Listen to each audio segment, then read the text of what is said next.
Oh, yeah. Hi there.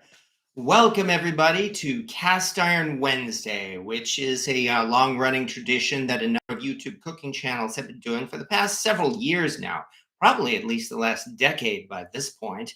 And while I haven't been doing this for a full 10 years, I can at least say we've gone on past 4 years doing these live videos here almost every Wednesday. I did have to cancel one a couple of weeks ago, and there have been a couple of times where I've had to postpone it. But in general, I've been going along with what they call Cast Iron Wednesday because it's fun and it gives us a chance to show off our cast iron and play with it and have some fun cooking and other fun things like that. So yes, indeed, welcome to everybody who's been kind enough to show up here on my YouTube channel this evening. There are folks, of course, who've been doing this for a while, and thank you very much. And there are also some folks, I hope, who might be joining this for the first time. And so a good welcome to everybody here. There are a number of regular names that I do see here in the live chat. Hello to Chris McGee, and hello to Cynthia Wesley, and Val's Black Cats Rule, and William Hurt, Flash 1499, Calamity Jane, hello, and Rich Qualls watching from Southern California. Well, it's always good to know that people across the country are actually watching this, so thank you. And hello to Corey Clark, and everybody else who has been, and Pip Gorn, and everybody else who's been kind enough to show up here tonight. And I can only promise that I will have as little chaos as possible on this channel, but you never know what's going to happen. Even if this is going to be just basically me talking, because this is the first Wednesday of the month, and we've been kind of like making it a regular occurrence here that the first Wednesday of the month is essentially a Q&A session where everybody gets to talk about cast iron, especially since I got an excuse and something to actually talk about this week. And namely, that is, yes, I'm sorry to say my collection is growing again. Or more precisely, I put up an additional rack here for a couple of reasons. One is that, yeah, I did want actually some room for expansion. I will admit that. I mean, it was getting a little hard to find places to store the cast iron I was bringing in. But also, I was interested as well in filling up this empty space here. I mean, I've been trying to make this look a little more, I don't know what's the word, aesthetic, I guess, of a background. In that, that's one reason why I put these particular displays here on the left and the right, which have some special cast iron skillets hanging for display purposes. But there was this big empty space here in the middle, and so I finally got the idea of filling it up by getting another rack. And really what I did actually was redistribute a number of my pans from over here and over here to put in the center here. So no, this is all not brand new cast iron that I just acquired within the last week or so. Although I do still have a small pile of cast iron in the corner here, which I consider to be my give it away pile. That's the one that I'm suspecting a fair number of these are going to be ending up going as Christmas presents this year. So yes, and yeah, hello to 9epops honeypot, nice rack. Well, thank you. I didn't even we've only just met.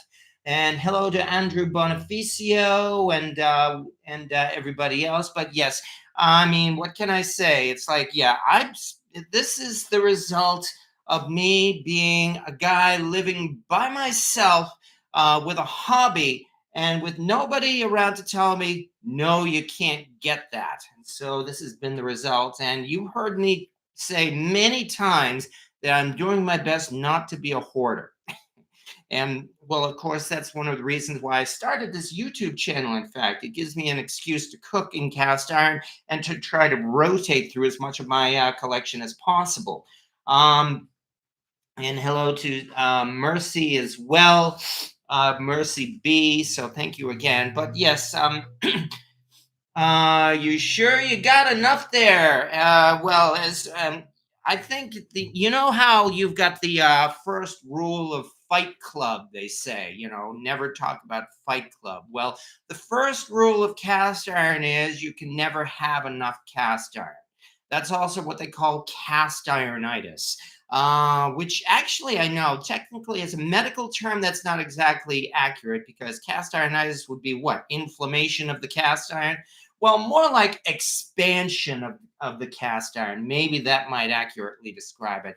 And I should say as well that I cannot take credit for inventing the term cast ironitis. I did not invent it. Around 2011 or so, when I was really first getting into this crazy hobby, or more like 2012, when I'd already acquired several pieces, um, I was invited to a dog, a DOG, a Dutch oven gathering, and we were talking about what else? Cast iron. And I had mentioned that I had acquired some pieces and there were other pieces that I was looking for. And that's when I heard the term for the first time, when I was told, uh-oh, you've got cast ironitis. And well, of course, I ended up having to agree with that because, yeah, I've certainly contracted a case of it. And as you can see, it has really affected me over about the past 14 years or so. And so I have done several videos about cast ironitis, which a lot of folks seem to agree with. So yes, I'd say you could certainly call this cast ironitis as well. Cast iron redshift, yes, expansion, yeah, just like universal expansion. um, yeah, lots of blank wall space there. Oh, gee, are you implying that I might actually be able to put some more pieces in this blank space here? Well, who knows what will happen in the future? Although I've been doing my best not to go crazy and just keep getting more and more cast iron. Yeah, says the guy who managed to acquire a BSNR camp oven about a month or so ago, which gave me an excuse as well. I did a short video about this just last week, which gave me an excuse to actually take this out of my collection of lids and actually put it on the camp oven. So I'm quite happy about that. This, of course, is a 19th century lid that probably came from a cast iron spider, because it is extremely thick and heavy. The writing here on the bottom says Gibson Love Manufacturing Company of Chattanooga, Tennessee. In fact, I've driven through Chattanooga several times on my way to South Pittsburgh. And I know there are a couple of people as well who watch my channel who actually are from Chattanooga. But yes, this is in fact a Chattanooga made skillet. I'm sorry, lid rather, not a skillet. Yeah, the 12, for the record, as far as numbers go, I mean, it's well known that the numbers on cast iron skillets do not actually accurately represent the diameter, in that a number 8 skillet is usually about 10 inches or so in diameter. But with Dutch ovens, it is an accurate description, namely that this number 12 here means that this lid and the Dutch oven itself is 12 inches from one end to the other. And that is one reason why this was able to fit perfectly on this BSNR camp oven. So I'm actually quite happy about that. Okay, yeah, and you're worse than me. We go blank after hearing our names. Oh, okay, that's what you mean. Okay, but as I said, the pans here in the center. Oh, it's not the fact that you won 2 pans. Oh yeah, somebody had a giveaway last night. Well, congratulations to the person who won. And from the looks of it, it looks like they've won. I guess they've won twice, because apparently they won 2 pans. And well, congratulations to them for that. Last night was the Mudbrookers live, so I'm guessing that's probably where you won it. So again, congratulations. But anyway, what I ended up doing with this particular rack here is I've managed to split off some of my size numbers that are much more that I've seemed to have acquired a fair number of, and this makes it easier to separate them. In that way over here on this end, I hope you can still hear me all right. Am I completely out of the picture? It looks like I am. Okay. I might even have to move this over just a tiny bit. No, this looks like this is, in fact, okay, good. So anyway, way over here on this end, this is where I start out with my number three skillets. And if I'm counting this right, 3, 6, 9, 12. Currently, I have 14 number three skillets hanging over here.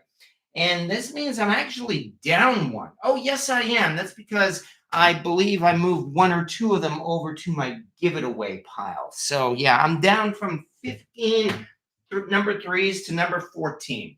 No, I'm sorry, to 14 number three skillets. So, yeah, see, I'm not a hoarder. I'm actually trimming down my collection. I'm down from 15 to 14 number threes. How about that?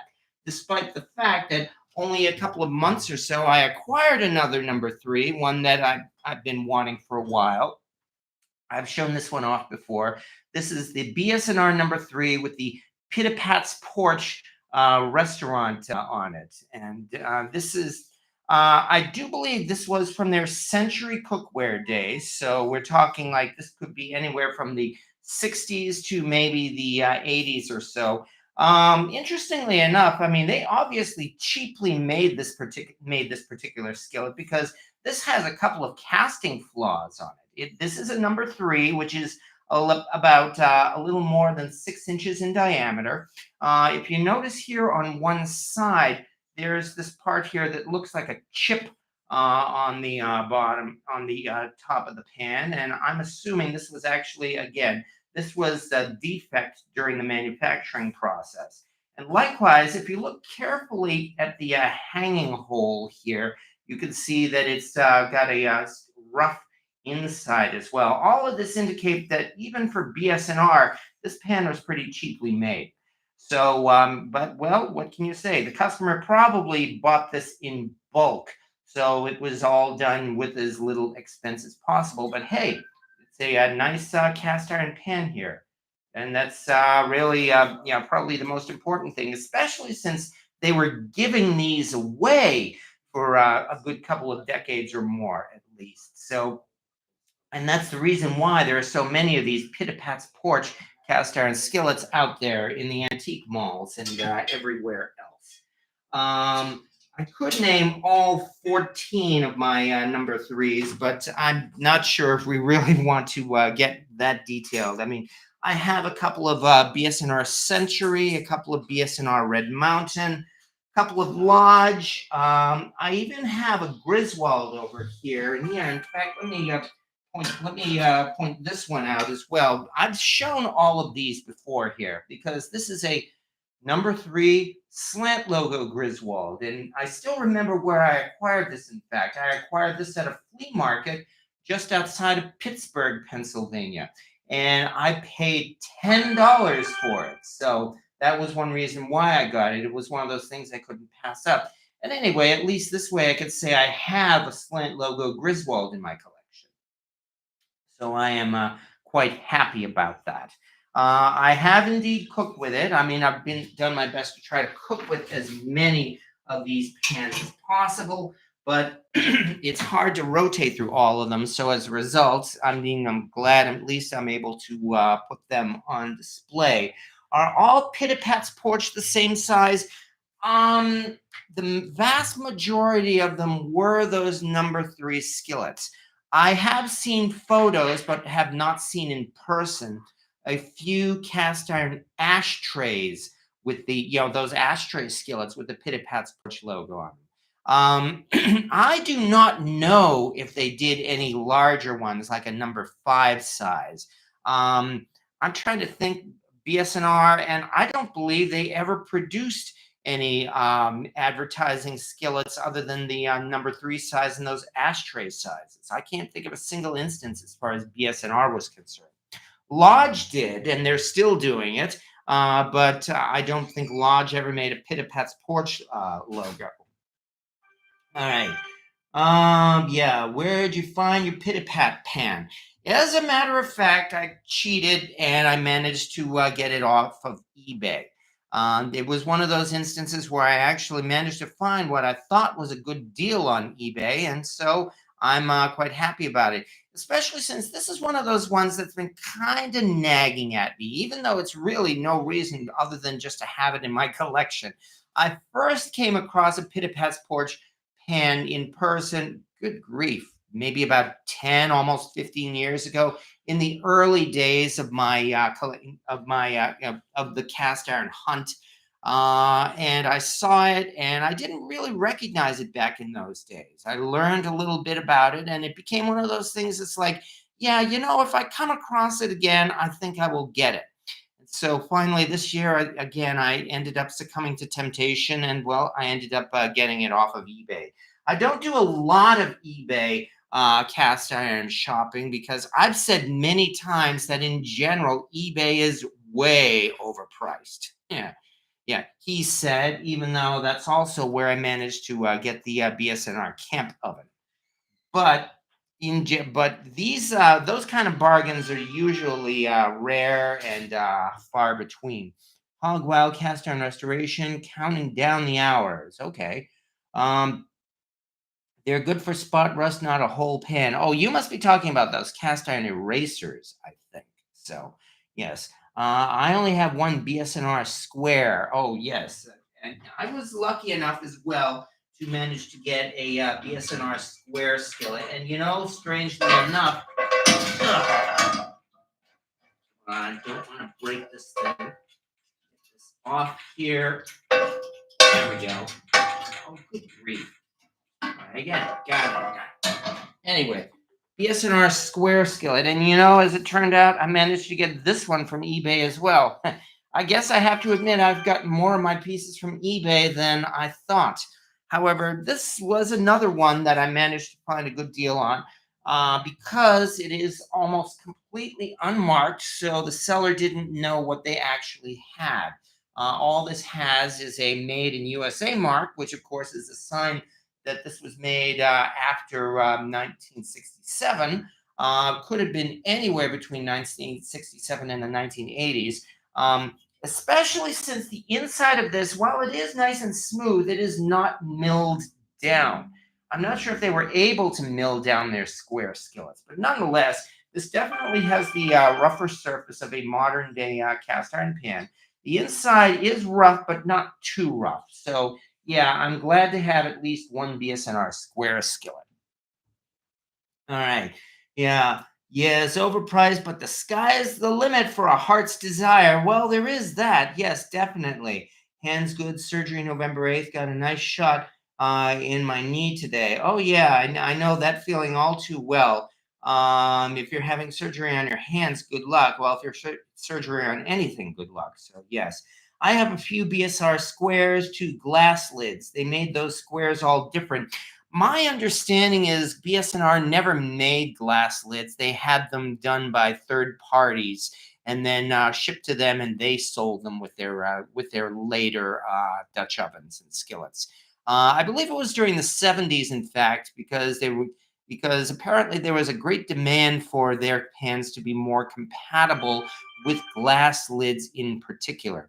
I mean, you figure if you want, I mean, if BSNR wanted to do glassware, like glass lids, they would have had to have built a glassware facility, which of course is a lot of money. It's a big investment to do something like that.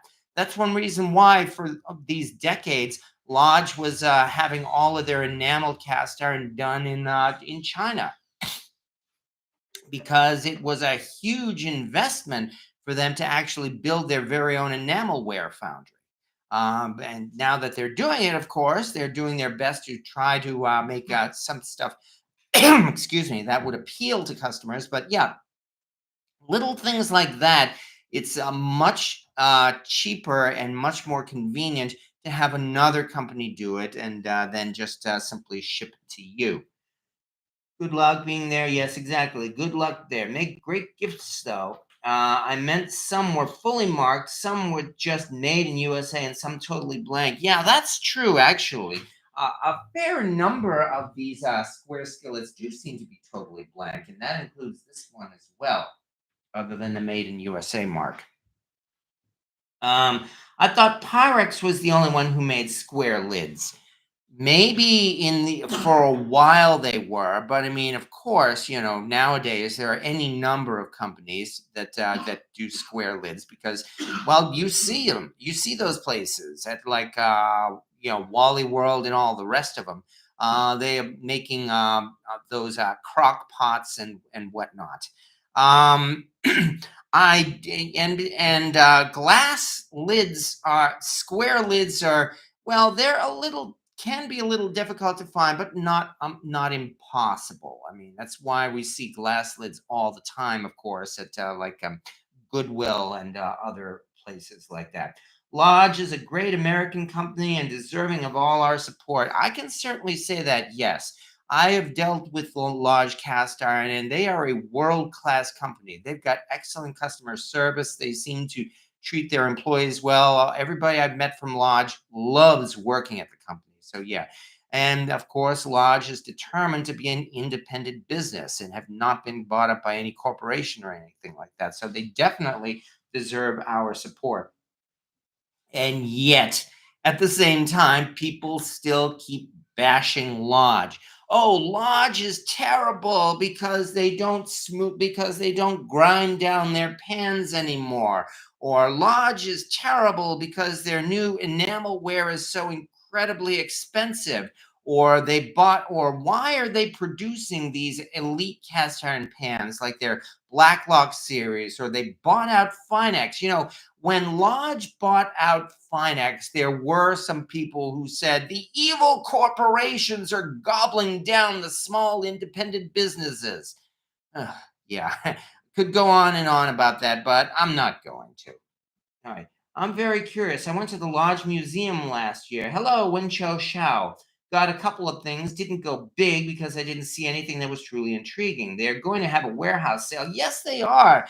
I only learned about it as well a few days ago, and I posted it on my Facebook group, and Lodge Cast Iron kind of chastised me for it. I did wait several days before posting that, though. I didn't do it the instant Lodge posted it to that group. So that's why I figured it was safe enough to do so, but I'm not going to do it again.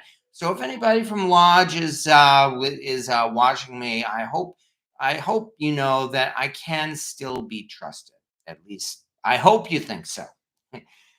Okay, I picked up two brown lids today that I thought would fit 2-quart Wagner Dutch oven, but it was a touch too small. Well, I'm sorry to hear that. Yes. Betting Corning did also. Glass Museum in Corning, New York may be able to show one or two. Cool museum, too. Yeah, I only live about a 30-minute drive from Corning.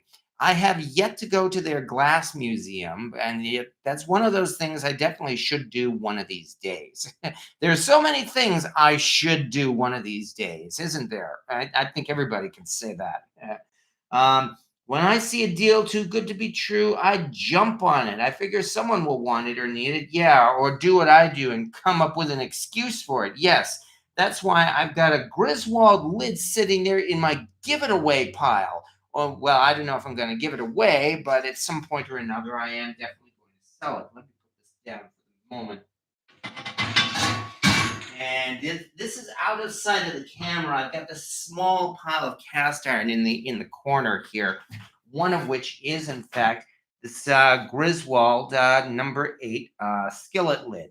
It's it's a skillet lid because it says skillet cover. Yeah. And it is indeed a large logo Griswold. Oh dear, it looks like it's got a couple of rust spots. I'm going to have to reseason this one as well before I sell it, but I will certainly do so. Yeah, this was one of those you can't miss. You gotta grab it deals because I got it at a yard sale for I think it was $4. Yes, $4. So yeah, you better believe I grabbed it up. All right. Yeah, I have succumbed to temptation and paid too much for cast iron. The problem is that it drives up the price of cast iron for everyone. Well, that is certainly true, Radagast. Let me put this down. But it's going to happen whether or not we succumb to temptation. I mean, I mean, it's really just because of the popularity of the market. We've said many times, that cast iron has become very popular, especially over the last decade, maybe going on 2 decades or so. It's made a big comeback. In fact, from what it used to be, it is still a niche market, and it always will be a niche market. But cast iron has gotten popular enough now that, well, number one, eBay prices are soaring, antique mall prices are soaring, and just as important, a number of small companies have started up with the idea that they can be profitable again by making cast iron, although they are going for the luxury cookware market now, not for the mass market that Lodge cast iron is still managed to capture. But that's just because things have changed. I've said this before. One thing I give credit to is celebrity chefs for helping to make cast iron a household item again. Largely because things indeed have changed over the past couple of decades or so. And the reason why I say celebrity chefs is because, well, they have had a big influence really just that, in cooking, in making cooking popular again, because it's like it's been at least a decade or two before cooking in the kitchen was considered to be woman's work. Yeah, because the idea is, of course, as you know, the housewife is supposed to be barefoot, pregnant, and in the kitchen, and other BS like that. But I mean, nowadays it seems like, ever since the rise of these celebrity chefs, that make cooking to be more like a rock and roll experience. You notice now that just about, not all, but just about all of the celebrity chefs are male. There are a few women, or female, I should say, celebrity chefs out there, but not too many. And it's always, the big rock star celebrity chefs like Gordon Ramsay, for instance. Um, just that.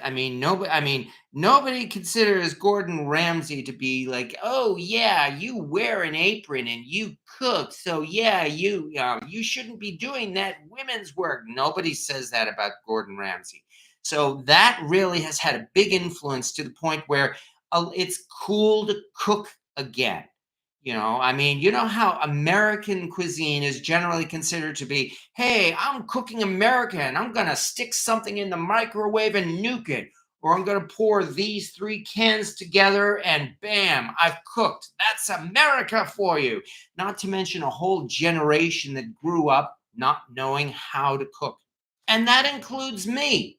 I've said that enough times that when I grew up not knowing how to cook, up until about 14 years ago, I would have told you I could not cook to save my life.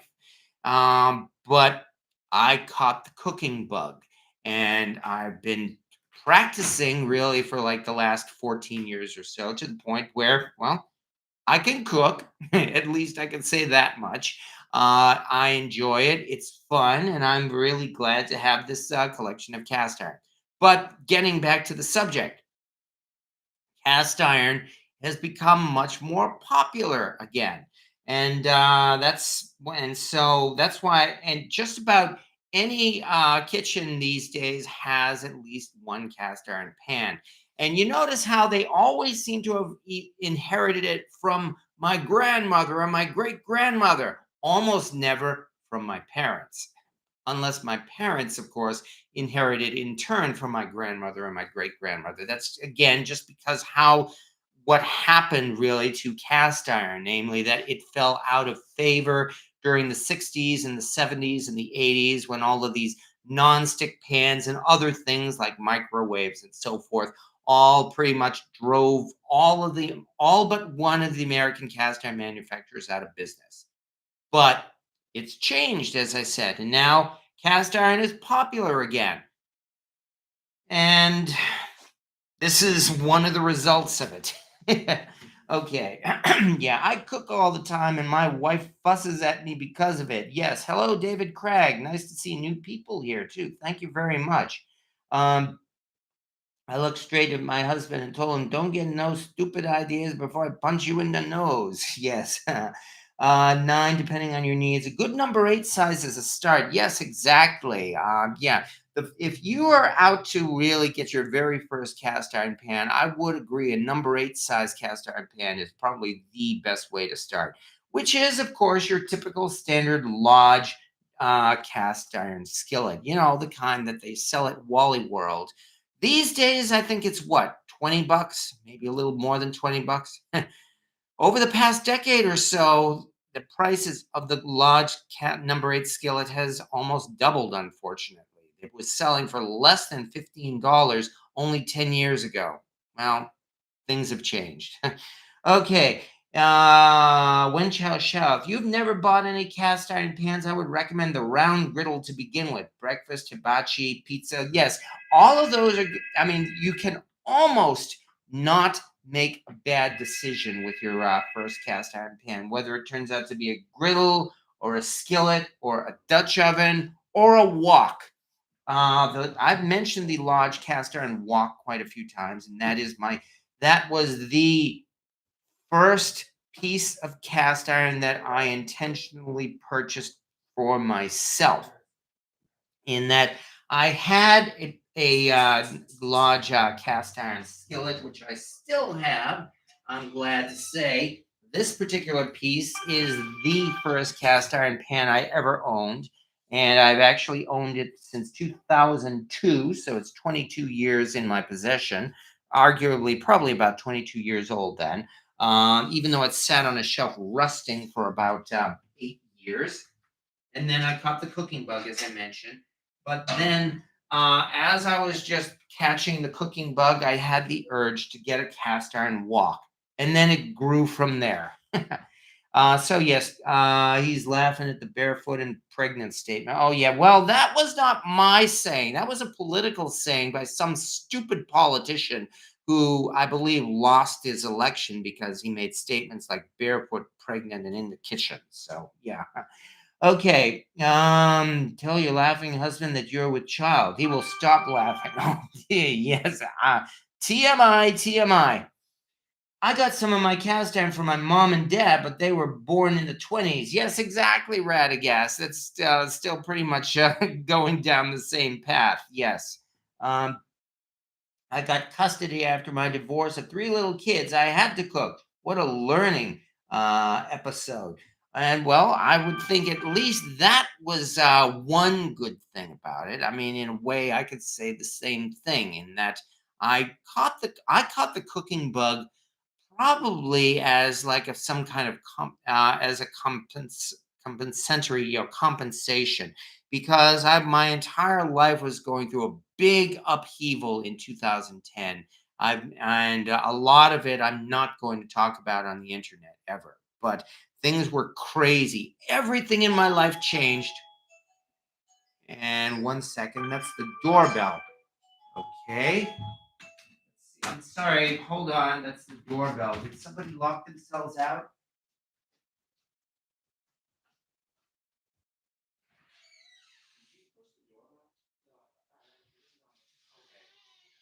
Let me just double check here. Might have been a false alarm, but let me check out front. Yep, no. Okay. There we go. Sorry for the interruption, folks. My doorbell rang, but it was a false alarm. So, Lodge Dutch oven lids work on their skillets perfectly. Oh, I see. You're talking about Wagner. Yes, that is true. Okay, I think it was the Wagner skillet that really became something of the standard, more or less size. Although Lodge was producing its pans really from the very beginning as well. But they just happen to be just about exactly the same size as Wagner pans. I'm not sure whether that's intentional or otherwise, but a modern day Lodge lid will fit on just about any regular vintage cast iron pan except BS&R. Birmingham Stove and Range was different. They intentionally sized their pans a little bit bigger than everybody else's. But yes. So yeah, if you really feel the need to get a lid, a modern day Lodge lid of the kind that you could get at Bass Pro Shops or anything like that, will fit on just about any of your cast iron pans. So that at least will will tide you over until or unless you find a vintage lid in the treasure hunt. Yeah. Had a past family member visit. Oh yeah, I know that feeling too. Oh yes, I know what you're talking about. Just like Mr. Rogers. If kids are born with Teflon, she will get rid of them. Okay. Anyway, okay, I started cooking after being in the army for 11 years and multiple deployments, Bobby. Well, again, I'm hoping it was a good experience because, yes, I mean, among other things, I think really probably the biggest thing about cooking is that cooking should be fun. If cooking is a chore and you feel like it's something you have to do, you're really not going to want to do it. And that might be one reason why, of course, a lot of people have grown up not wanting to cook because they don't consider it to be fun. Either they were forced to cook or any other circumstances. But yeah, I mean, I really took on this hobby because I found it to be fun. And I certainly hope it stays fun for the rest of my life. Yes, we have a Bass Pro Shop in the next town, or yeah, or she likes Tefal. Okay. I find cooking to be very empowering. Yeah, that's a good word for it, definitely. There are many ways I can describe cooking besides fun. Cooking I find to be very relaxing. I have said many times I consider it to be a form of meditation because it does just that.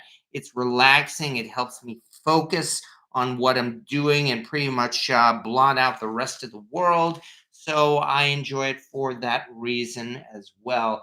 And I love refurbishing cast iron. Just got a Griswold Colonial breakfast skillet. Well, congratulations, Bobby. That's for sure. Wally World always has Lodge. Hopefully, they always will have Lodge.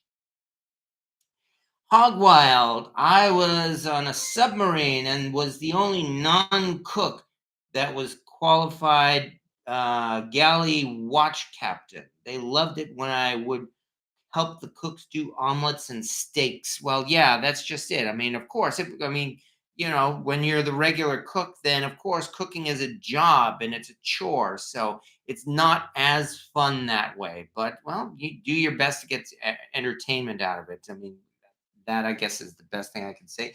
But yes, Bobby, I mean this is not just one hobby, this is several hobbies. Besides learning how to cook and enjoy it, there is of course collecting and restoring and researching the history of cast iron. I mean, that's another reason why, because I'm a geek. So yes, I found it interesting to research the history of things like Lodge and BSNR and Griswold and all that. But yeah, there are a lot of, especially the ones who seem to be running all of their own YouTube channels. It's like, I mean, how many of these YouTube channels here are 90% collecting and restoring cast iron and maybe 10% cooking? And I'm not saying this to diss anyone, mind you. I mean, some of my friends here on the internet have their own YouTube channels, like Hog Wild, for instance, or Steve Strawn over at Cast Iron Cookware, or the Mudbrooker, for that instance. All of their channels are just that, like 90% collecting and restoring, and maybe about 10% cooking. And that's perfectly fine because that just means that's a hobby in itself. Collecting. I mean, what you could say the same thing about comic book collecting or magic collecting or magic card collecting or uh, baseball cards or collecting basketballs or hats or anything like that. So, I mean, collecting is a perfectly honest hobby, and I'm not going to complain about that. Not unless you become a hoarder and just fill your entire home with that stuff. And I mean, this is about 80% of my entire collection. So thankfully, I have a lot of leftover room in my house that is not filled with cast iron. And I hope I never fill it with cast iron. In fact, my oven is empty now. Now, yeah, that's again because I was able to expand with this rack here. I was able to take these two pieces out of the oven and actually put them away because now I've got a place for them.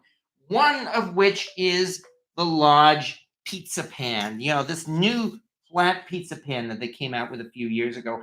I hope this has been a very popular item for Lodge because I think their flat pizza pan without a rim is great. It is really, really useful for making pizzas and the like. Yes. I mean, you know how they had, I'm presuming they're still producing their original pizza pan, the one with the rim. And the one with the rim, of course, makes a great griddle because, you know, it's got a rim and it helps keep stuff from running off of it. But this, on the other hand, makes a better pizza pan. So I'm quite happy with that. Likewise, the other one, and I've mentioned it a couple of times, but I haven't really shown this one off. I don't know, maybe because it's Asian made, but I, in fact, inherited this one from my parents. Ugh. And this is this big, heavy, flat, rectangular griddle. I think it's like about 19 inches across or so. And here's an interesting pattern on the bottom, too. As you can see, it's got this unusual pattern to it. This actually has a patent number on the top. And it is, and so I looked up the patent number and discovered this is a Weber griddle, which means it is, in fact, Asian made. As I said, I inherited it from my parents, and they used it for a good couple of decades or so. They acquired it like in the 90s or so. I think this particular griddle came from an oven.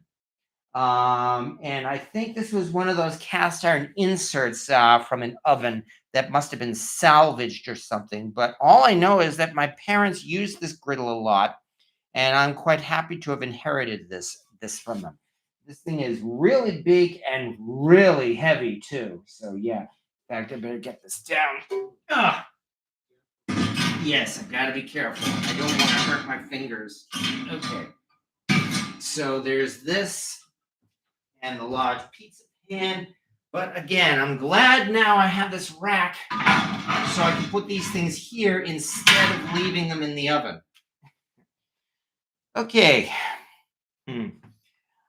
Cynthia Wesley, I was kind of a late bloomer from a big family. We had jobs and shifts. Older two did the hair and cooking. We middle two did all the house cleaning, and the younger two played all day. Yeah, they were the lucky ones, aren't they?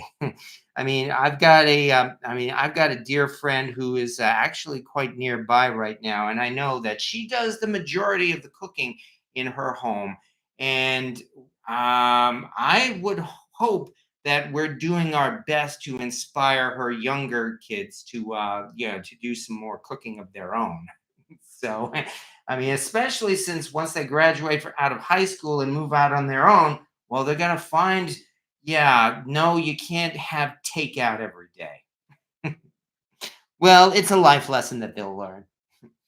On the other hand, I will say one other thing about my friend's family. Now, I don't use people's real names on the internet, so I'm not going to. But one thing about my friend's family is that I'm going to be able to give some cast iron as Christmas presents this year, it seems like, because as soon as I mention I've got this giveaway pile here, they said, "Oh, you can just give it to us. Give it to me. Yeah, I'll take it." So yay! I'm actually going to be able to give cast iron as Christmas presents this year. Yeah, I haven't been able to do that for the past several years because here's the thing: one of my cast ironitis rules is that if your family and friends order you not to give them any cast iron for Christmas because you've already plied them with more cast iron than they can ever use, you might have cast ironitis. Okay. Anyway, Hog Wild. Those are cool. Yeah, I found one close to that size and a few small ones at the scrapyard. I guess you're talking about that griddle. Yeah, exactly. I do indeed like this griddle. What can you say? It's a griddle. It's great for making pancakes, and you can make pizzas on it too. So a nice big griddle is very, very useful. On the other hand, a smaller griddle is also useful. So That's one reason why I was glad about a year or so ago I was able to score this vintage Wagner griddle, which, as you can see, is a Wagner Sydney griddle from anywhere from the 1890s to the early 1900s. And this, of course, is a perfect pancake griddle. It's also a good comal for making tortillas, which is something I need to do more often. There are quite a few things I need to do more often, especially because, well, okay, tortillas. It is very convenient and very easy to buy tortillas at the store. Store-bought tortillas are not really that great. They're bland, they're tasteless. You've got to flavor them up or season them. Homemade tortillas taste so much better, but of course, it does require some effort to make them. So there's that toss-up. I bet that griddle fits in a gas grill. I bet you're right. They'll learn one or two things. They're going to learn to cook and save money or grow up and spend a lot of unnecessary money. Yes, I know that all too well. Of course, it reminds me as well, as you know how I said before that I grew up not knowing how to cook. Well, what that meant is when I grew up and moved out on my own and with the person who I ended up marrying and was married to for several years, we didn't cook. And our freezer most of the time was stuffed with Walmart frozen burritos and Walmart frozen pot pies and Walmart microwave pizzas. You get the idea. That's one reason why a lot of people don't cook these days, because quite frankly they don't have to. And here is what I guess the sad thing about today's society, the Walmart generation, because there are so many wonderful home dishes that once I've learned how to cook them, I really fell in love with them. Stuff like biscuits and gravy, for instance, or actually cooking hot dogs in a cast iron pan rather than just boiling them, or any number of little recipes here that I never knew about because I didn't know how to cook. And so, yeah, and which is why, again, we had those stupid Walmart frozen pot pies and frozen burritos and microwave pizzas, which I have sworn never to buy again since I learned how to cook. And with a few exceptions, I've done my best not to do that because I enjoy the cooking. Sometimes there is a little it can be a little inconvenient because it means I really don't have very much prepared food in my fridge, unfortunately, and sometimes that can be trouble, especially when I have company. But I've done my best to work around that. On the other hand, it does seem like that my friends and family do seem to enjoy my cooking. I just got sort of an invite tonight from my two dear friends. I've talked about my dear friends here. The ones who were living here until a few months ago, until they moved out. Well, they asked if it would be okay if they could come up and spend the night on Sunday, and I said sure. And he said, "Great. We're going to bring a couple of other friends, and for dinner, they're talking jambalaya," meaning they want me to make jambalaya. And they said, but I really didn't. Yeah, but we told them that no, you really shouldn't make jambalaya because it's impossible to make a small amount of jambalaya. And my reply to them was, well, then we're just going to have to force them to take leftovers. So that means I've got a plan for this weekend. My friends are going to come up for dinner on Sunday, and we're going to be having jambalaya, which is a good excuse to bring out one of my big BSNR Dutch ovens. I should probably film it. Right. Making anything for Halloween? I don't know yet. I'm not entirely sure what my Halloween plans are going to be. I actually have Halloween off from work just because I had an extra vacation day that I needed to use, so I figured I'd take off on Halloween. So that'll give me a chance to prepare for the trick-or-treaters and all that. I could very well maybe make a big cauldron full of stew, which would be nice. I've done that before. And well, I will see what happens. I don't have long-term Halloween plans, I'm afraid. I really have not put up any Halloween decorations. I don't know, living by myself, I just haven't had much of an urge for it. But nonetheless, I'm still hoping to enjoy Halloween. Jim Glathar. As an adult, I developed an allergy to corn and corn products. This forced me to read food labels carefully and to become almost a scratch cook. Corn products are in almost all pre made foods. Yeah, that's true. You know what else is in almost all pre made foods? Pork. Now, I love pork. And however, I do have some friends who don't eat pork. And no, it's not because of religious reasons, although I do respect that if people do. But I have a couple of friends who do not eat pork. And so I've learned, among other things, that whenever I make spaghetti and meatballs for them, I have to make the meatballs from scratch because just about every bag of meatballs that you can find at the supermarket has pork in it. You have to look at the ingredients label, and it doesn't say pork meatballs, but they do have pork in them. Just like unless you are specifically buying beef hot dogs or chicken hot dogs, then those hot dogs you buy are going to be beef and chicken hot dog. No, I'm sorry, pork and chicken hot dogs because yeah, it's cheaper. I mean, naturally, beef is more expensive these days, but that's how it is. Fortunately, I like those cheap hot dogs. I like pork and chicken hot dogs, but I will indeed, when my friends want hot dogs, I will get the beef hot dogs. Likewise, as I said, I have to make homemade meatballs when we have spaghetti and meatballs, which I did just last Saturday, by the way. And on the other hand, making homemade meatballs is fun. So there is that. Especially since I come from an Italian family and we've got our own family recipe for homemade meatballs and pasta sauce. So I enjoyed myself. There's a plus and a minus to all of these things, and I am not going to absolutely say everything processed is evil. I am not even going to say corporations are entirely evil. There are some advantages to them. But again, that's a subject I'm not going to get into right now. Cynthia Wesley, Halloween night, they're going to have the experience of real popcorn over a fire. No microwave. Nice. I grew up with parents that cooked, so we also cooked, Radagast. My ex-wife didn't cook, so my daughters didn't cook, except on Christmas and other holidays. My daughters don't cook. Well, my condolences.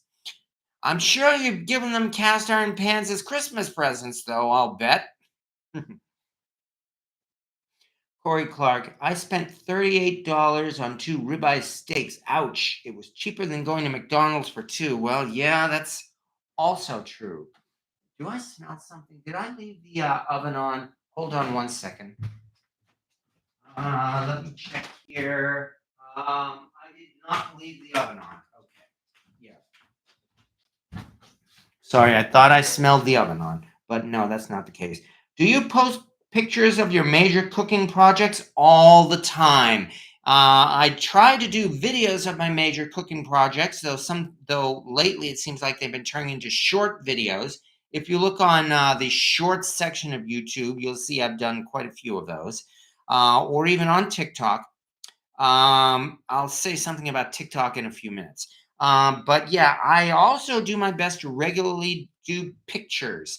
And for that reason, I would highly recommend that you folks visit my Facebook page, Cast Iron Chaos. Because while I do post short videos there as well, I also post a lot of pictures on my Facebook page. I also go into other subjects on my Facebook page, so be warned. But primarily, my Facebook page has been just that, me making comments about, well, cast iron and cooking and other subjects. And I do like posting a lot of pictures on my Facebook page too. But yes, I enjoy taking pictures of them. So look around on my channel and see what you think. I got a big adjustment to make, Cynthia Wesley. Brian Wieners are being discontinued. Oh, sorry to hear that. All right. Dana made a pork roast in her Le Creuset roaster for dinner. Well, that sounds good. And yes, I have. But yeah, I mean, the price of McDonald's does seem to have gone up, doesn't it? That's yet another incentive to cook, if you ask me, because it's cheaper to cook at home in cast iron. Just like I can't remember the last time I went to a steakhouse and had a steak. It's got to be 10 years, almost 15 years, because, well, I feel I can cook a decent steak. And you've seen my videos there to back that up, I hope. So, yeah, I mean, even though steaks are more expensive, yes, still paying $15 for a decent steak and then cooking it yourself is much better, I think, than paying $50 to $100 for a decent steak and fries at a steakhouse.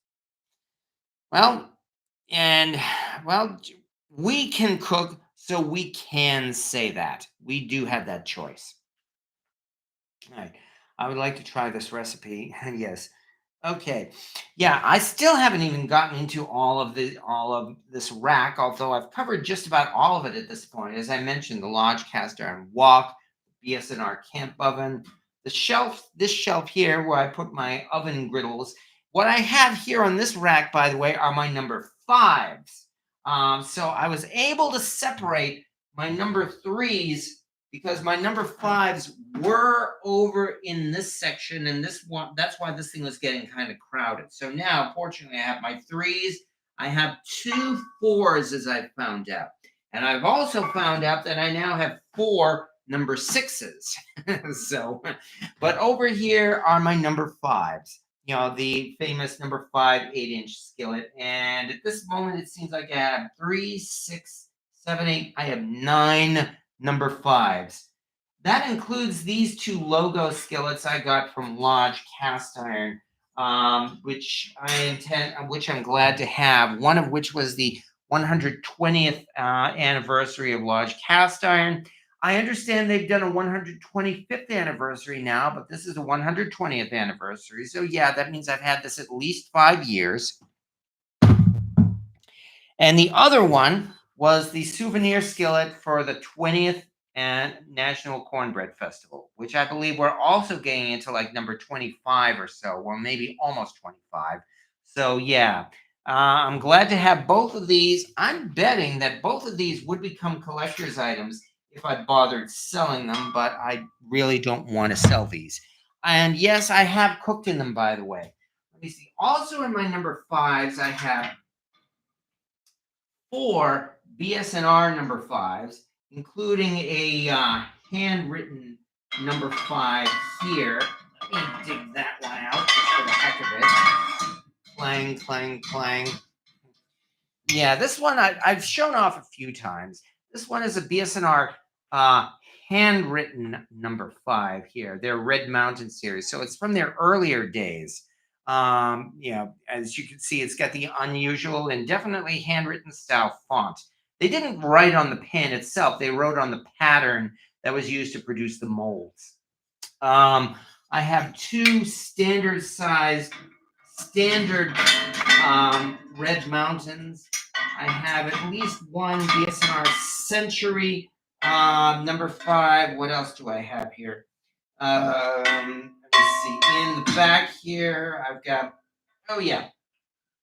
a Lodge Made in USA number 5. And I actually got this one, again, just to have in my collection so that I could say I have a Lodge Made in USA skillet. That's got this very big and prominent Made in USA logo on it. And so, yes, if you have a pan that looks like this is definitely Lodge. Lodge started doing these in 1969. So I think they're one of the last foundries. Well, there weren't many foundries left, but I think they were the last of the big 3 to actually start putting the Made in USA mark on their pans. I believe Wagner was the first. BSNR came in 1967, and in 1969 it was Lodge that started doing this. And in fact, they were producing this all the way up through the 1980s, if I understand right, even though it doesn't have the Lodge logo on it. Yeah, because there are arguments in the cast iron community over things like the dates that some pans were manufactured. Okay. What else do I have for number fives? As I mentioned, I've got BSNR. Oh yes, this one. On the other hand, I've got a Griswold number 5 back here, a small logo Griswold. I also have a single notch Lodge cast iron skillet, which, as you can see, only has the notch on the top. It's a number 5. It does not have anything on any notches on the sides. And I recently realized why the number 5 single notch Lodge is as rare as it is. And there are two reasons why the single notch Lodges are much less common than the 3-notch Lodge. Besides the fact that Lodge produced the 3-notch for decades, from the 1940s all the way to the 1970s or 1980s or so, but also consider this. Number one, Lodge, during the 1930s, the Great Depression hit, and Lodge cast iron was affected by that, and they cut back their production a lot. So they produced less skillets during that period of time. Also, then in the 1940s, World War II came out, and what happened in World War II? The scrap drives, the scrap metal drives, where America was encouraged to donate your scrap for the war effort. And many vintage, I shouldn't say vintage, many cast iron pans were lost because they were donated to the war effort, which was a good cause. I'm not saying they shouldn't have done that, but nonetheless, that was the fate of many of those Lodge single notch cast iron pans. And between those two things, those are two reasons why the single notch Lodge is, well, a lot less common, or rare if you prefer, than the 3-notch Lodges. Hog Wild, I have one just like it. Well, nice. What make are your number 4s? Yes, I only have 2 number 4s right now. Right now. Boy, did I just say that? Yeah, as if I really need to get a whole bunch of 4s. Well, of course, as if I need to get a whole bunch of 5s as well. My 2 4s, interestingly enough, here is a Griswold number 4.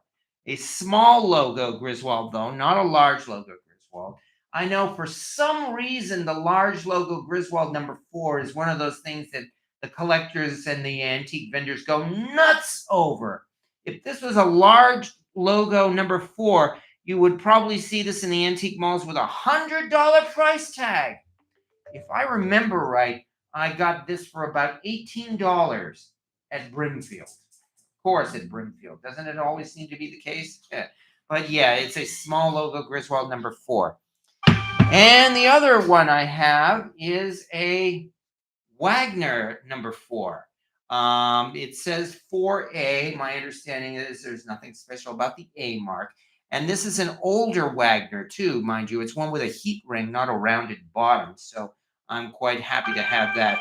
I have still put as much use into these pans as I can.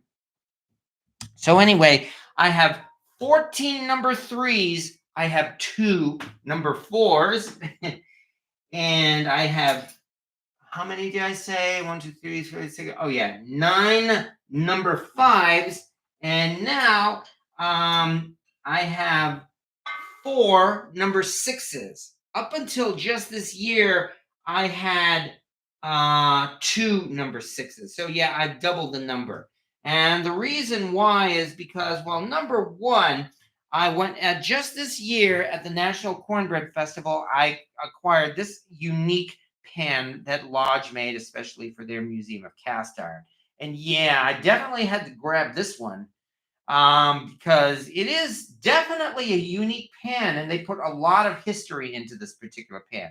As far as I know, Lodge does not sell this pan online. I do not think you can buy this pan at Lodge's website. You have to go to the Lodge Museum to get this pan. And I love the history that they put into this. It's a hammered pan, which has got to be the first hammered pan that Lodge has produced in what, decades? If you look closely, it is a 3-notch Lodge, which again they discontinued for a good couple of decades ago or more. But here it is. It has 3 notches on it. So Lodge was definitely paying attention to their history when they did this. And as for the size of this and shape of this pan, it exactly matches a Lodge number 6 skillet, which I do happen to have here. Let me dig this one out. Okay, I did this backwards. There we go. This was an interesting pan that I came across as well. A number 6 size 3-notch Lodge. And so because of the size, I'm actually quite happy to have this one. However, the interesting thing is that it exactly, and I mean exactly, matches the shape and size of the Museum of Cast Iron pan. So they obviously used the pattern for a number 6 Lodge, which is an unusual size, to make their Museum of Cast Iron skillet. So for these little reasons, because I'm a cast iron geek, I was quite happy to grab up this Museum of Cast Iron skillet. I've been informed that Lodge is not going to make any more of them. That supposedly when they sell out, they're going to be discontinued. I'm presuming Lodge will then probably design a different kind of collector's skillet. But nonetheless, this is another one I'm glad to have in my collection, and no, I have no intention of selling it. All right, so anyway, we've gotten through number 3, 4, 5, and 6. And at this point, we're already past 9 o'clock. Boy, the time does fly, doesn't it? So I recently saw a large block global Griswold number 4 in an antique store for $225. I believe you. And this only confirms that antique mall prices can be insane. No way would I pay that much money for it. Okay, let me rephrase that. If you were a fanatic Griswold collector and you absolutely wanted to complete your collection, you might end up paying that much money for something like that to complete your collection. And again, it depends as well on what you're collecting. Just like a comic book collector, if he had the chance to grab, like, say, one of the early Fantastic Fours or the like, then yeah, he would probably pay a fair amount to have that in his collection. So I'm not going to diss the collectors. I am going to diss the antique malls, because just about anywhere at the antique malls, you'll see it at that price. Like you said, $225 for a number 4 large block logo Griswold. Okay. Yeah, and Jim G, that's a very decent price. Yeah. Le Creuset makes one. I don't know if it's that deep. Yeah, exactly. Jim F, if you're able, you should snatch that up. Well, snatch it up if you have a reason for it. I mean, as I said, if you're a collector and you probably want to snatch it up, well, it sounds like that might be a good price. If you're a reseller, then it might be a good price. Although if you buy it at that price, to make a profit, you have to jack the price up even more. And that's how the speculator market works. Hogwild, I picked up a 5 hand-scribed Lodge saucepan, way old, and it should turn out nice. Hand-scribed, a 5. That's interesting. While there do seem to be a number of number 3 Lodges out there that seem to have a hand-scribed number 3 logo, some of them even with a backwards number 3, I would be surprised to see a number 5 hand-scribed Lodge, and I wouldn't mind seeing something like that. Louis J, any info on BSNR skillets with number and letters separated by a hyphen? Oh, yes. You're talking about the S series, aren't you, Louis J? Yes, the famous S series. Well, it's only famous because of the internet. It's worth mentioning that just that. BSNR became largely unknown after they went out of business. And it's because of the internet that BSNR has gained a reputation again and even become collectible. So, and I'm proud that our little community here probably contributed a lot to that because we spread the information around. And of course, the antique vendors and the speculators got a hold of it. So now, as a result, we've got the S series. I have two out of, there were actually four S series pans. Um, the rarest of all of these seems to be the 8S, and I don't think they really made more than a few of them. However, BS&R made the S series during maybe the 1930s to 1940s at the most. Just about all of the S series pans are hand scribed. And as I mentioned, I've got two of them. Let me dig out one, which I have. Here it is. And this is, in fact, not a typical example of it. This is probably a later S series pan because you see this small font here, which looks like it almost looks like a typewriter font. This is not typical of the S series. Let me dig out the other S pan that I do have that it is much more typical. And that would be over here. Come on. Getting this up, right? Okay. Here it is. The 7S. So yes, BS&R made four S series pans. For a long time, it was thought to be three, and that was the 3S, the 5S, and the 7S. And the 5S has turned out to be the most rare of the three and the hardest to find. And I don't have one. Maybe one day I'll find one, but I'm not just going to pay through the nose for a 5S. I hope. I could succumb to temptation at some point, but I don't feel like it right now. Anyway, they made these particular pans with a very slightly different size. These are smaller than a standard BS&R number 3 and a BS&R number 7. And the reason why it has been said is they were actually competing with another foundry, not Lodge Cast Iron. I believe the foundry that they were competing with was unknown, but they made these pans especially to be compatible with those other pans from that other foundry. And as a result, collectors, when BS&R first started being rediscovered by the on the internet by people who were starting to collect these things, they discovered these unusual pans that were very slightly different in size from regular BS&R pans. By the way, look at this handle. I mean, look at this hanging hole here as well. As you can see, it's got a very rough hanging hole, and for some reason, there are even four little divots here on the side of this, almost as if somebody made a mistake and accidentally bumped their little drill against this or something.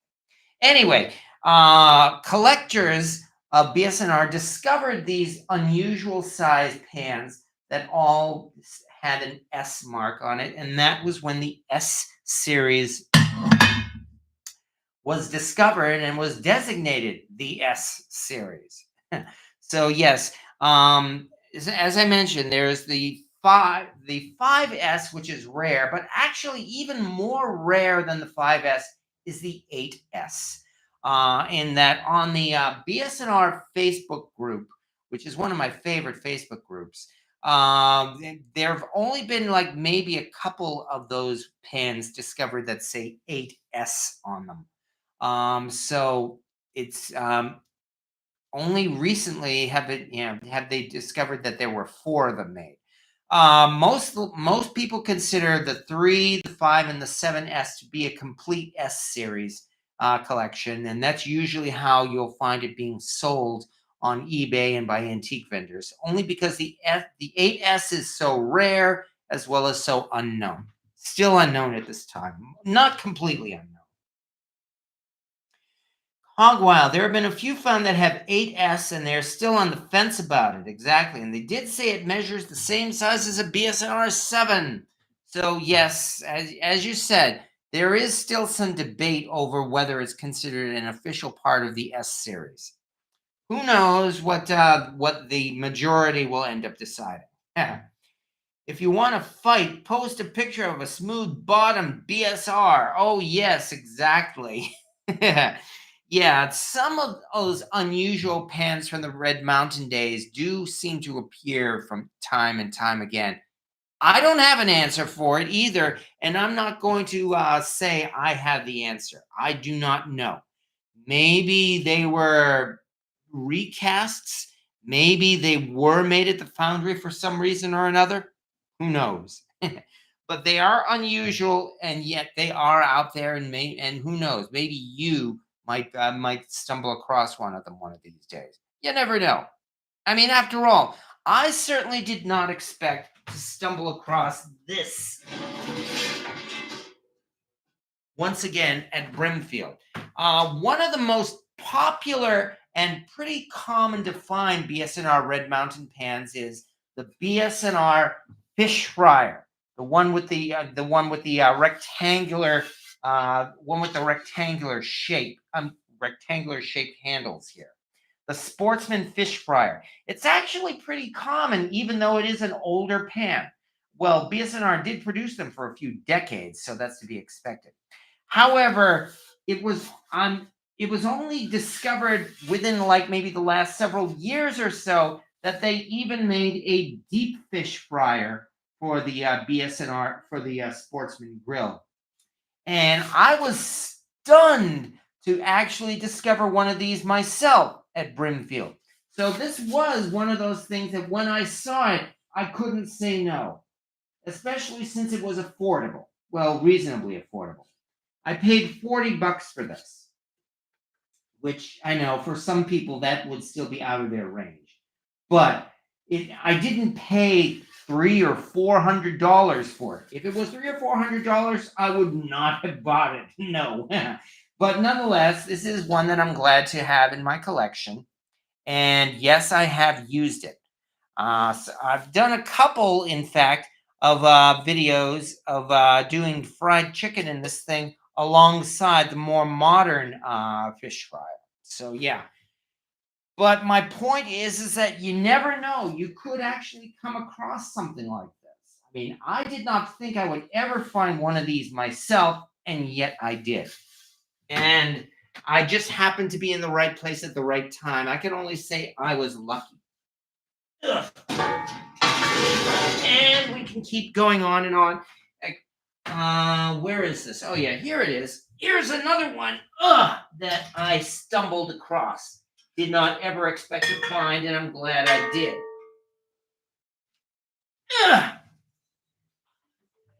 Check this out. I'm sure folks might recognize the shape of this, that it looks like a ham boiler. And yet, as you can see, this thing is small enough to fit in my hand.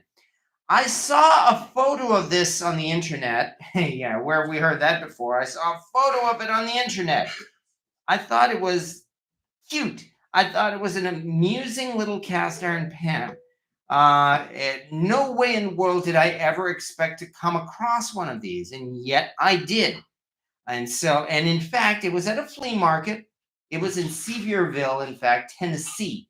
They've got this gigantic flea market in Sevierville. And it was there that I actually discovered this, and it was $15. So, again, I couldn't resist it. What was that about me saying, no, I'm not a hoarder? Nonetheless, I have indeed baked in this. Yes, I have used it, so I'm quite happy to have this little thing. This interesting thing here has a mark on the bottom. I thought this might have indicated it might be a Lodge because it said HB84. However, and now I'd have to look it up because I don't remember what I read. However, I'm told this actually was made by a very small foundry down there in that area. So this is not from Lodge. It's not from BS&R. It's actually a unique pan from a different foundry. As I said, I got to look up more information on it. But still, things like this is all I can say is these are reasons why we go on the treasure hunt. Because you never know what you're going to find. It's a lot of fun to look.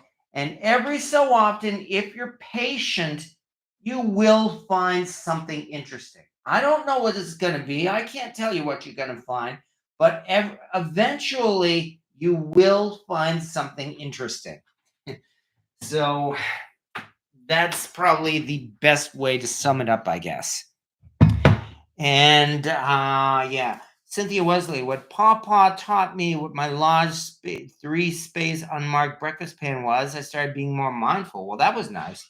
Strong's Adventures. I just couldn't find any info on using it on my phone when we were there. Oh, I see. There is one on the high bid auction site in Arkansas auction. I guess you're talking about this little pan. Or let me check these comments here. I see if I've missed something. Yeah. I love, whoops, now there it goes. I love my large collection as well, especially after I learned I have quite a few jewels, 1 notches. Well, nice collection then you have there, Cynthia. Jason Walker has a BSR book. Yes, he does. It was only one I had a lot of dust and the tag was old. Yes, I bought it. I hope they find an unopened cast of smooth bottom BSR skillets. Okay. All I collect is BSR, says Corey Clark. I want one strong. Okay. I'm wondering what strong found here because it sounds interesting. Strong's Adventures. We just stayed at the lodge at Queen Wilhelmina State Park in Arkansas. They had a pan that had an Arkansas emblem on the back made by Camp Chef. Oh, that's interesting. I know very little about the details of Camp Chef. I can't say I've even heard of it until you told me now. Hogwild, there have been a few found that say 8S. Oh, yes, that's where we came in. All right. Well, okay. Baby ham boiler is on the, yeah, exactly. The baby ham boiler is on the high bid Arkansas auctions. They have a ton and most are really cheap. Well, that's nice.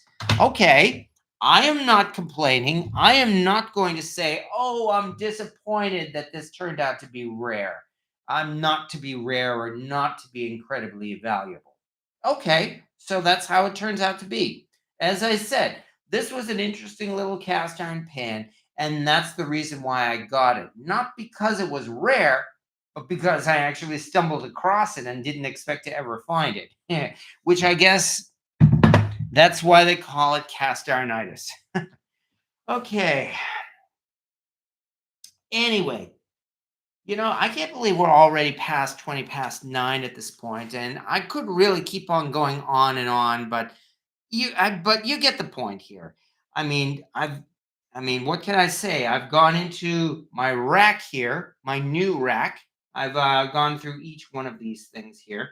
I've got a space here. I had the space for these lids that I've had before, and a couple of other pans that now at least are not sitting on the floor anymore, including the new Made in America skillet that they made at Cracker Barrel this year. So yeah, I'm quite happy to have that. I'm thinking next year I'm actually going to do a giveaway or sell this or something next year, when it has some value. But that pretty much covers my rack. It's growing.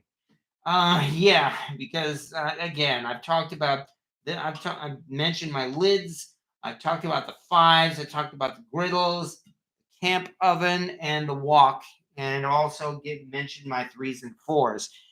If I were to go through every number in my collection, I'd be talking here for the next 3 hours, and I can't do that. Won't be so cheap after one person sees this live. Yeah. Okay. Well, my live jack up cast iron costs. Well, I am not going to be sorry about that. I was once accused, in fact, of jacking up prices by having my web page and by making this type of information available. The information is going to get out there regardless of what I do on my channel and what I do on my web page.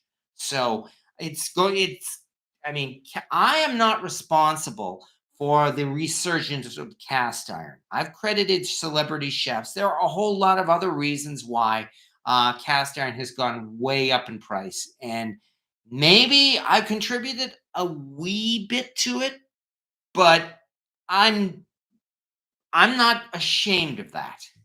That just means, well, it's popular and it's mainstream, which is good, and that's really just how it turned out to be. Okay, yeah, the Goodwill site is crazy now. Thanks, Mudbrooker. Yes, exactly. Where is the bakeware? The bakeware is over there in the kitchen. And as I said, we're getting close to 9:30 at this point, and I really don't have time to go into it. Well, I should probably do this next month, I think. Then when the next time I have one of these little discussions, we'll take another look at the bakeware that I have over there in my kitchen. But yes, thank you very much, William Hurt, because yeah, I do believe it is getting on to that time. So yeah, it's exactly as yeah, as you say as well, honeypot. Because yeah, I've gone on and on, but the fact is, it's just that, as you know, it's Wednesday night. I've got to go to bed. You probably have to go to bed because it's a work night, and we have the whole rest of the week to look forward to, like it or not, as well as the weekend coming up when it's time to have fun and cook. And having said that, I think we should indeed get going now. So I can only thank everybody once again. Thank you very much. How in the heck is it good? Okay. Yes, and I agree there, S Rose 40, but I am not going to get into that subject right now. I mean, even though I've done some politics, I'm keeping it separate and I'm not going to get into that subject, especially since we're about to end. But I will talk to you about that a little later, I guess, as for 40. And yes, but thank you to everybody, to Val's Black Cats Rules and Hogwild Caster and Rectory. Yeah, this went fast. Tell me about it. I've been standing here talking for an hour and a half, and I could go on, but I'm not going to. I think it's time to draw the curtain on this and bring this to an end so that we can all relax and go to bed. So thank you, everybody, though. Thank you for taking the time to come here tonight. And what can we say? We will be doing this all again next week when we're going to get some cooking done, I think. I hope. And we will see what happens. Time flies when we're having fun. Yes, it is. Stack them like, yeah, like I do. Well, thank you very much. And thank you to Strong's Adventures and Farm Boy 762. Nice to see you. And Val's Black Cats Rules and Chris McGee and Hog Wild Cast Iron Restoration and so many others, because it's always a lot of fun doing these lives with you folks here. You folks are really what make these live videos so much fun. I have fun cooking, but I really have fun doing these things live because having you folks here. And so thank you so much to everybody for that. Spiral potatoes. We'll see what happens. But thank you very much to everybody. Thank you for coming by. And as I like to say, as I like to end these things, as always, see you next Wednesday.